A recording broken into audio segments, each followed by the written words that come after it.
aircraft in flight precision separation. Pat 25, get the CRJ in flight. Pat 25, pass on the CRJ. At 8:47 p.m., an Army Black Hawk helicopter collided with a regional jet in the nation's capital.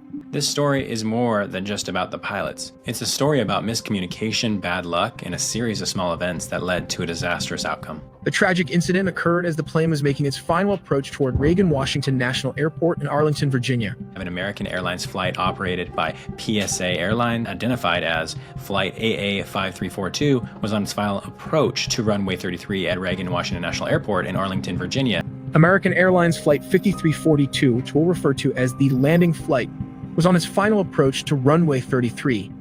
At this stage, called short final, the aircraft was mere moments from landing. Please feel free to like this video if you want to see it get out to more people who are viewers just like you.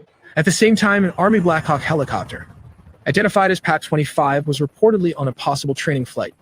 It was flying perpendicular to the flight path of Flight 5342, following the course of the Potomac River. The plane had departed earlier that day from Dwight D. Eisenhower National Airport in Kansas and was moments away from landing. At the same time, a U.S. Army Black Hawk helicopter, designated as PAC-25, was conducting what was later revealed as a training mission using night vision goggles. The two aircraft collided midair at approximately 9 p.m. The landing flight 5342 was operating under instrument flight rules, which give it priority over VFR flights in controlled airspace.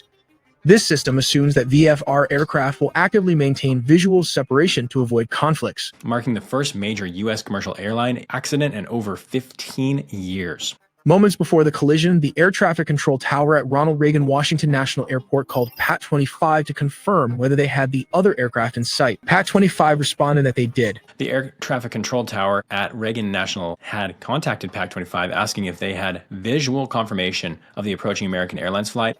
At first glance, this seems like an acknowledgement that they were aware of Flight 5342's presence and were taking steps to avoid it. However, it now seems likely that Pat 25 had mistakenly identified a different aircraft, possibly a departing flight from the same airport, and believed that was the other aircraft referred to by the tower.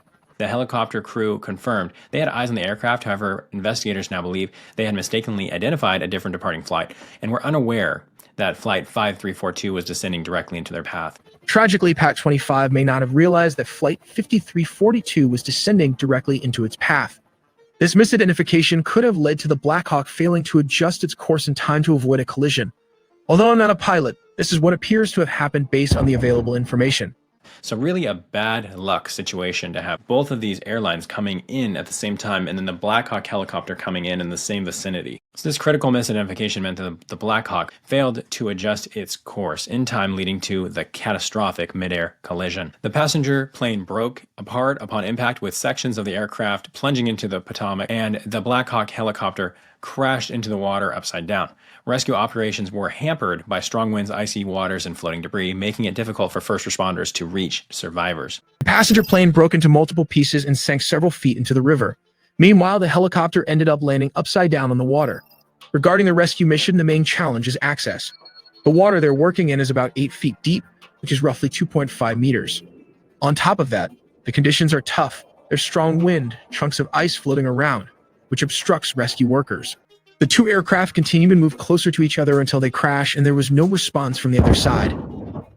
The NTSB investigation later revealed that the Black Hawk crew was wearing night vision goggles at the time of the crash, which significantly reduced their peripheral vision from 180 degrees to just 40 degrees. When wearing night vision goggles, a pilot's peripheral vision reduces from 180 degrees down to 40. That makes it very difficult to see anything you're not looking directly at. In this part of the flight, the helicopter was following Route 1 and Route 4 of the helicopter routes.